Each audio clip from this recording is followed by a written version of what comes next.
Washington, CNN, the fundraising power of the president's media bashing, several wrinkles to watch in the Senate healthcare debate, a testy month for the GOP in Alabama and the changing tone of US-China diplomacy. It's all in this week's Inside Politics forecast. President Trump's constant attacks on the media make him happy, and they play well with the conservative base. But there is an added benefit. They also make the president's fundraisers happy. CNN's Sarah Murray explored the connection between the fake news tweets and speeches and Trump's campaign coffers. Donors have it made clear they're willing to write big checks to his outside group to take on his number one enemy, the media. And then at the fundraiser this week the crowd went wild when Trump was taking his swipes at CNN. They raised $10 million at that event, Murray said. 2. A call Sunday, and then a big meeting at the G20. President Trump emerged from his first summit with China's President Xi Jinping convinced he had made a new friend prepared to do business on big issues. But things have soured as Trump has grown frustrated that China has not been able to bring changes to North Korea's behavior.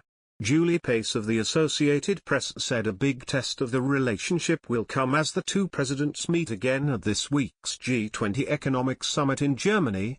Last week, we saw this flurry of action from the US that really infuriated China, including a big arms sale to Taiwan. They're not aimed at pressuring China, but certainly this relationship is starting to cool off, said Pace. That's another big meeting to watch for when the president heads abroad. Ted Cruz made a name for himself in the Senate by defying the GOP leadership. But he is playing the inside game now on health care. One of the more interesting dynamics as negotiators tried to resolve major policy differences within the GOP family. CNN's Phil Mattingly shared reporting on some of the changes Cruz is championing in the negotiations. Everybody seems to agree the key here is Ted Cruz and specifically his proposal right now. Essentially what it would do is if an insurer offered an ACA regulation-compliant plan, they would also be able to offer one that's not compliant at all. This would give them an opportunity to do that. There's two major problems with this, Mattingly said.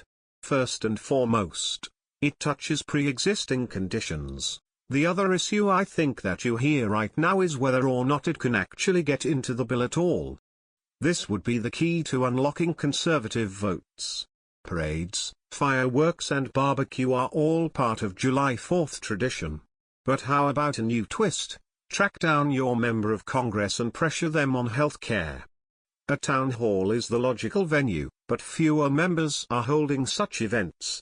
So 538's Barry Bacon offered insights on how progressive groups like Indivisible and Move On are encouraging their members to seek out Republican members of Congress. You're going to see the liberal group Indivisible is talking about trying to find your member at the 4th of July parade or at the grocery store, Bacon reports. I'll be interested to see where this goes about what kind of activism you can have when you don't have town halls. The Republican establishment in at or near panic mode about the upcoming Alabama Senate race. There is a primary August 15th and the establishment favorite, Senator Luther Strange, is trailing. There is little fear among Republicans that Democrats could win the seat. But Majority Leader Mitch McConnell is among the establishment figures alarmed that former Alabama Supreme Court Chief Justice Roy Moore is ahead in polls. Moore drew national attention for recommending that Alabama judges ignore the Supreme Court ruling recognizing same-sex marriage. Strange was appointed to the seat after Jeff Sessions resigned to become Attorney General, and has the Washington party leadership's backing as he now runs for the seat. McConnell, who has a narrow 52-48 majority, has made clear he does not want a conservative rebel in a GOP conference already difficult to manage. Now, after polling showing Moore opening a lead with 6 weeks to go, the establishment is trying to rally financial and other support for Strange.